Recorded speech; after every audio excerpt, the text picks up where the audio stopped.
Last వీడియోలో మనం process flow గురించి తెలుసుకున్నాం. అంటే సి ప్రోగ్రామ్ రన్ చేసిన తర్వాత బిహైండ్ ద సీన్స్ ఏం జరుగుతది?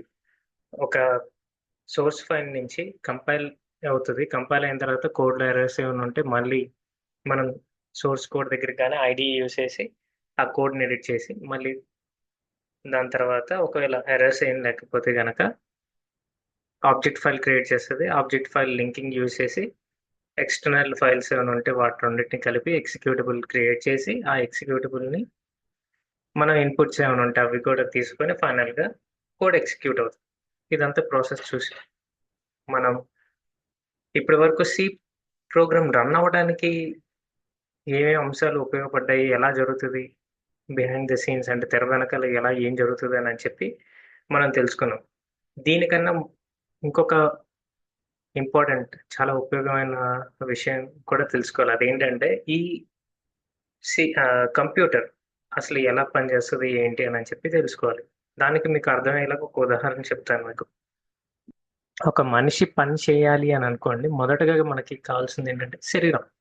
ఈ కాళ్ళు, చేతులు పని చేయాలి. ఏదైనా పని చేయాలంటే ఒక బరువునెత్తాలని ఒక చోట నుంచి ఇంకో చోటకి పెట్టాలన్నా మనకి ఈ శరీరం సహకరించాలి. అలాగే ఆ పనిని చేయాలి అంటే గనక ఏం కావాలి? మన మెదడు కావాలి. మన మెదడు చెప్తదన్నమాట. ఈ పని పలానా పని చెయ్యి, పలానా పని చెయ్యి. ఇది చేయొద్దు, ఇది చేయొద్దని. ఉదాహరణకి నిప్పుని అంటుకున్నారనుకో కాలుతది అని చెప్పి మనకు తెలుసు. మనం పట్టుకోం. అది ఎలా తెలిసింది? మనకి ఇదివరకు ఎప్పుడన్నా తెలుసో తెలియకో పట్టుకుంటే అది కాలింది కాబట్టి ఇంకొకసారి అది చేయకూడదు అని చెప్పి మన మెదడులో ఆ సూచన కింద మనకి రిజిస్టర్ అయిపోయి ఉంటదన్నమాట. అందుకే నెక్స్ట్ టైమ్ ఎప్పుడైనా నిప్పు చూసినా దాన్ని పట్టుకోం. ఎందుకనంటే మన మెదడు చెప్తది. ఇది ఆల్రెడీ ఒకసారి జరిగింది.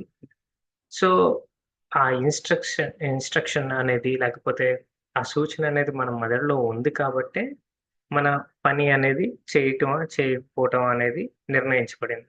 అవునా? సో, మనం పని చెయ్యాలి, లేదు అని అనటానికి మన శరీరంలో ముఖ్యంగా కావాల్సిందేంటంటే, ఒక సూచన. అంటే ఒక ఇన్‌స్ట్రక్షన్. అది ఎక్కడుంటదంటే, మన మెదడులో స్టోర్ అయ్యి ఉంటది. ఇప్పుడు మనం కంప్యూటర్ గురించి అర్థం చేసుకుందాం.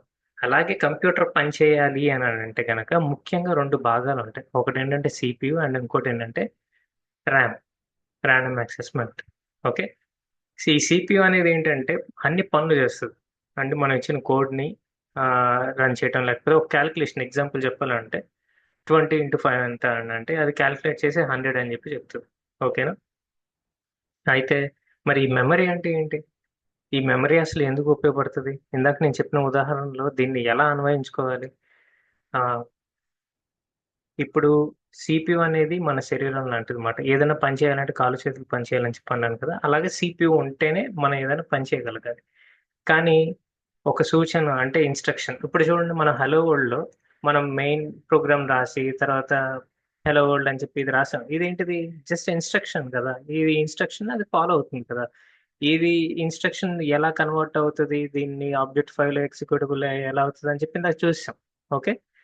దాని తర్వాత ఆహ్, ఈ ఇన్‌స్ట్రక్షన్స్‌ని వీటిని ఎగ్జిక్యూటబుల్‌లో రాసిన తర్వాత దా ఆహ్, ప్రోగ్రామ్ రన్ అవుతదని మనం తెలుసుకున్నాం. అయితే ఈ ఈచ్ ఇన్‌స్ట్రక్షన్స్ అనేవి పని చేయటానికి మనకి మెమరీ మన శరీరంలో మెదడు ఎలా ఇన్‌స్ట్రక్షన్స్ ఇస్తుందో, అలాగే కంప్యూటర్‌లో సీపీయూ పనిచేయాలంటే, ఈ ఇన్‌స్ట్రక్షన్స్ అనేవి ఫస్ట్ మెమరీలో లోడ్ చేయాలి. అంటే మనం మెదడులోకి ఈ ఇన్‌స్ట్రక్షన్ ఎలా లోడ్ చేసి అది పని కింద ట్రాన్స్‌లేట్ అయిందో, అలాగే ఈ ప్రోగ్రామ్‌ని ఇన్‌స్ట్రక్షన్స్ అన్నిటిని ఫస్ట్ మనం మెమరీలోకి లోడ్ చేసి, ఆ మెమరీలో నుంచి వచ్చిన ఈచ్ అండ్ ఇన్‌స్ట్రక్షన్‌నే సీపీయూ పనిచేయగలదు. ఫైనల్‌గా మనకి అది అవుట్‌పుట్‌గా ఇవ్వగలదు. ఓకేనా? సో, అది ఎలా పనిచేస్తుంది, ఏంటి అని చెప్పి తెలుసుకోవాలి అనంటే, ముందు అసలు మనం మెమరీ లేఔట్ ఎలా ఉంటది, అందులో ఎన్ని భాగాలుంటాయి, అందులో మనకి ఏమేమి ఆహ్, డేటా ఎలా లోడ్ అవుతది, ఇవన్నీ తెలుసుకోవాలి. సో, దానికోసం ఫస్ట్ మెమరీ లేఔట్ ఎలా ఉంటదో చూద్దాం. మెమరీ లేఔట్ అనేది చూసిన తర్వాత ఆహ్, నా స్క్రీన్ మీద ఇప్పుడు మెమరీ లేఔట్ అని చెప్పి కనిపించింది కదా! ఇది చూస్తే గనక మీరు మెమరీ లేఔట్ ఇలా ఉంటది. సో, దీంట్లో చాలా భాగాలుంటాయి. ఫస్ట్ భాగం వచ్చేసరికి కమాండ్ లైన్ ఆర్గ్యుమెంట్స్ గాని, ఎన్విరాన్మెంట్ వేరియబుల్స్ గాని ఇవన్నీ లోడ్ అయ్యి ఉంటదన్నమాట. ఓకే. నేను ఇందాక మనం చెప్పుకున్నట్టుగా ఒక కోడ్ని ఇన్స్ట్రక్షన్స్ కింద మార్చి ఫైనల్గా ఒక మెమరీలోకి లోడ్ చేసే భాగాన్నే టెక్స్ట్ సెగ్మెంట్ అంటారు. ఓకే, అది ఇక్కడ ఉంటుంది. చూసారు ఇక్కడ టెక్స్ట్ సెగ్మెంట్, కోడ్ సెగ్మెంట్, ఇక్కడ ఇది మన మెయిన్ ఫంక్షన్స్, ఆల్ ఫంక్షన్స్ అన్ని లోడ్ అయ్యి ఇక్కడ ఇన్స్ట్రక్షన్ కింద ఇక్కడ లోడ్ అయ్యి ఉంటుంది అనమాట. ఓకే, అండ్ ఈ లోడ్ అయిన తర్వాత మన కోడ్లో బేసికల్గా చాలా ఉంటాయి. అంటే వేరియబుల్స్ ఉంటాయి, ఫంక్షన్స్ ఉంటాయి, ఇట్లాగా చాలా ఇన్స్ట్రక్షన్స్ ఉంటాయి అన్నమాట. ఓకే, ఈ కోడ్ అనే దాన్ని అగైన్ అది మెమరీని ఎక్కడెక్కడ ఏమి పెట్టాలి, ఎలా మెయింటైన్ చేయాలనేది కూడా డిఫైన్ చేసి ఉంచారన్నమాట. అదేంటిదంటే ఈ డేటా సెగ్మెంట్లో మనకి గ్లోబల్ వేరియబుల్స్, స్టాటిక్ వేరియబుల్స్ అని చెప్పి ఉంటాయన్నమాట. అవన్నీ ఈ డేటా సెగ్మెంట్లో లోడ్ అవుతాయి. ఓకేనా, అవి ఇనీషియలైజ్ అంటే ఏదన్నా నెంబర్స్ కానీ వాటిని అసైన్ చేస్తేనే ఈ డేటా సెగ్మెంట్లో లోడ్ అవుతాయి. ఒకవేళ జస్ట్ డిక్లేర్ చేశారనుకోండి, ఒక వేరియబుల్ని డిక్లేర్ చేస్తే అది బిఎస్ఎస్లో లోడ్ అవుతుంది. బిఎస్ఎస్ అంటే బ్లాక్ స్టార్టెడ్ బై సింబల్ అని చెప్పి అర్థం. అది జస్ట్ స్టోర్ అవుతుంది ఇక్కడ అండ్ ఇనిషియలైజ్ విత్ జీరోస్ మాట. ఓకే, అలాగే మెమరీలో మనకి మెయిన్గా ఇంకా ఈ text segment, data segment, BSS just ఇవన్నీ ఇన్స్ట్రక్షన్ లోడ్ చేయడానికి ఉపయోగపడుతుంది. అలాగే ఇంకొక 2 ఇంపార్టెంట్ కాన్సెప్ట్స్ ఉన్నాయి మెమరీలో. అదేంటిదంటే ఒకటి స్టాక్, ఇంకోటి ఏంటిదంటే హీప్. ఈ 2 మెమరీస్ మాట. ఓకే, ఈ స్టాక్ అనేది ఏంటి, హీప్ అనేది ఏంటి అని చెప్పి ఇప్పుడు తెలుసుకుందాం. స్టాక్ మెమరీ అని అంటే మనం ఇక్కడ కోడ్లో ఎప్పుడైతే మనం ఏదైనా ఫంక్షన్‌లో వేరియబుల్స్ డిఫైన్ చేసామనుకోండి, మనం వేరియబుల్ ఎక్కడ డిఫైన్ చేస్తాం అనే దాన్ని బట్టి అది లోకల్ వేరియబులా, గ్లోబల్ వేరియబులా అని చెప్పి దాన్ని నిర్ణయించబడుతుంది. అది వివరంగా నేను నెక్స్ట్ క్లాస్‌లో మీకు చెప్తాను. సో, ఆ ఫంక్షన్స్‌లో లేకపోతే మన ప్రోగ్రామ్‌లో ఇన్‌స్ట్రక్షన్స్ ఉన్నాయి గానీ, వేరియబుల్స్ గానీ అవన్నీ ఎక్కడ లోడ్ అవ్వాలి ఆటోమేటిక్‌గా అని చెప్పి నిర్ణయించేది ఈ స్టాక్ మాట. ఒకవేళ లోకల్ వేరియబుల్ అయితే స్టాక్‌లో క్రియేట్ చేయి. ఒకవేళ ఫంక్షన్ పారామీటర్స్ కూడా క్రియేట్ చేయి. తర్వాత రిటర్న్ అడ్రెస్ ఒక ఫంక్షన్ రన్ చేసిన తర్వాత మనకొచ్చే రిటర్న్ అడ్రెసెస్ అయి స్టాక్‌లో క్రియేట్ చేయి. ఇట్లాగా ఏమేమి ఎక్కడ క్రియేట్ చేయాలి అని చెప్పి ఇయన్నీ ఉంటాయన్నమాట. ఇక్కడ మీరు చూస్తే గనక స్టాక్ అనేది జనరల్‌గా చాలా ఫాస్ట్‌గా పనిచేస్తది. అది మెమరీ. ఓకే, ఇప్పుడు సీపీయూ ఇన్‌స్ట్రక్షన్ తీసుకోవాలనుకోండి, నా మైండ్ ఇప్పుడు నా శరీరం ఏదైనా పని చేయాలనుకోండి, నా మైండ్ నుంచి ఇన్‌స్ట్రక్షన్ తీసుకోవాలి. నా మైండ్ స్లోగా ఉందనుకోండి, ఆ పని నేను త్వరగా చేయలేను. అదే నేను చాలా చురుగ్గా ఇవన్నీ ఉన్నాననుకోండి, నేను పని త్వరగా చేయగలను. అలాగే స్టాక్ అనే మెమరీ కూడా చాలా ఫాస్ట్‌గా, చురుగ్గా పనిచేస్తదనమాట. అది కానీ దానికున్న ఒక చిన్న లిమిటేషన్ ఏంటంటే 1 ఎంబీ నుంచి 8 ఎంబీ మధ్యలోనే ఉంటదన్నమాట. ఇంకెక్కువ ఉండలేదు. కానీ మనం ప్రోగ్రామ్స్ ఒక్కొక్కసారి హ్యూజ్ ప్రోగ్రామ్స్ రాస్తాం. చాలా డేటాతో పనిచేయాల్సొస్తుంది. అట్లాంటి టైంలో ఇప్పుడు ఎగ్జాంపుల్ ఒక 20 జీబీయో లేకపోతే 1 జీబీయో, 2 జీబీయో ఇంత హెవీ డేటాతో మనం ప్రోగ్రామ్‌ని రన్ చేయాలని అనుకున్న, ఆ డేటాను మొత్తం స్టాక్‌లో లోడ్ చేయాలంటే చాలా ఇంపాసిబుల్. మనకి చాలా సిస్టమ్ స్లోగా పనిచేస్తుందన్నమాట.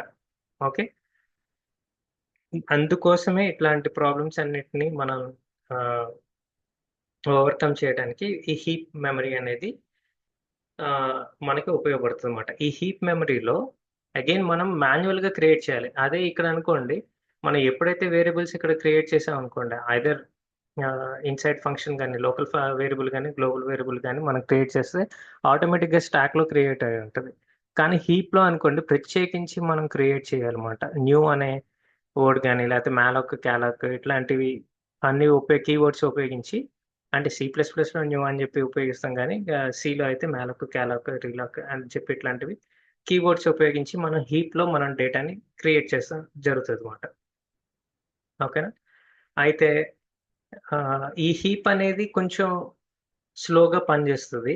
స్టాక్ మీద కంపేర్ చేసుకుంటే. కానీ స్టాక్‌కి ఉన్న లిమిటేషన్ ఏంటంటే 1-8 ఎంబీ మధ్యలోనే ఉంటది.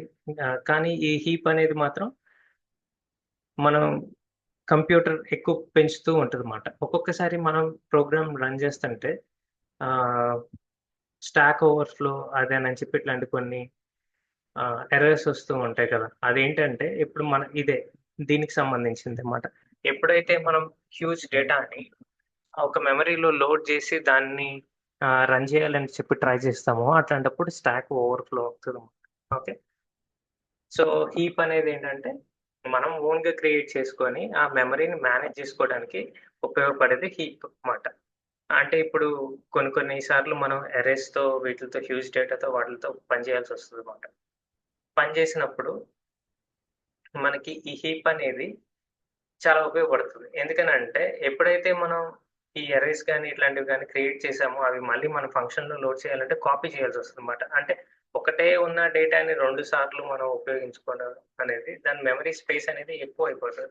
దానివల్ల మనకి చాలా ప్రోగ్రామ్స్ స్లో అయిపోతాం. ఒకసారి క్రాష్ అయిపోవటం, ఇట్లాంటి ఎర్రర్స్ రావటం ఇయన్నీ జరుగుతది కాబట్టి, దాని బదులుగా మనం హీప్ అనేది ఉపయోగించుకుంటాం మాట. ఓకే.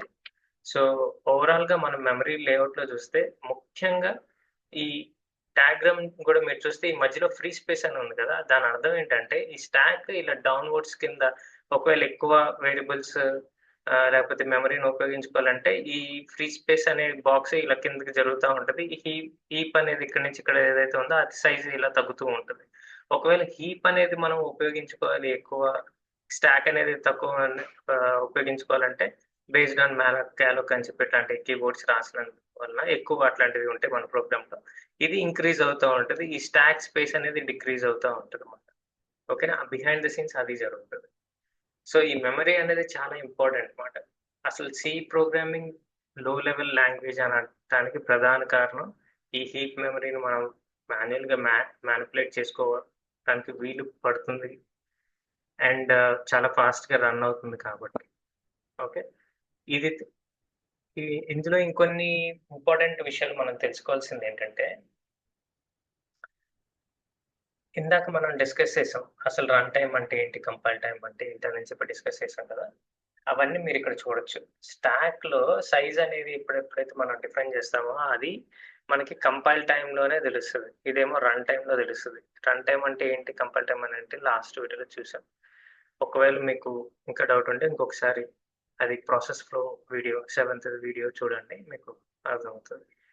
అండ్ ఇంకొకటేంటంటే ఈ ఇవి గూడా అన్ని సైజెస్ అన్ని కంపైల్ టైమ్‌లోనే తెలుస్తాయన్నమాట. డేటా సెగ్మెంట్ ఇవన్నీ. ఓకే. ఇప్పటి వరకు ఏదన్నా కొంచెం అర్థం కానట్టు ఉంటే గనక ఏం పర్వాలేదు. నెక్స్ట్ వీడియోస్‌లో మనం ఇంకా డీటెయిల్డ్‌గా ఎగ్జాంపుల్స్‌తో వీటిలతో పని చేస్తాం కాబట్టి మీకు స్లోగా అర్థమవుతది. ఒకేసారి ఇదంతా డైజెస్ట్ చేసుకొని లేకపోతే అర్థం చేసుకోవడానికి అర్థమైపోతే మరీ మంచిది. అర్థం చేసుకోలేకపోతే గనక నో ప్రాబ్లమ్. ఇది జస్ట్ మీరు ఇందులో స్టాక్ హీప్ అనేది చెప్పి జస్ట్ ప్రస్తుతానికి గుర్తుపెట్టుకోండి. అండ్ ఇలా ఏమేం సెగ్మెంట్స్ ఉంటాయని చెప్పి జస్ట్ విజువల్‌గా ఒకసారి గుర్తుపెట్టుకుంటే చాలు. ఇది మన ప్రోగ్రామింగ్‌లో ఎనీవే ఆహ్, ఇన్ డీటెయిల్డ్ పాయింటర్స్ ఇట్లాంటివన్నీ డిస్కస్ చేసుకున్నప్పుడు మనం ఇట్లాంటివన్నీ ఉపయోగపడుతది. బట్ అది కూడా మీకు తేలిగ్గా అర్థమయ్యేలాగా నేను చెప్పడానికి ప్రయత్నం చేస్తా.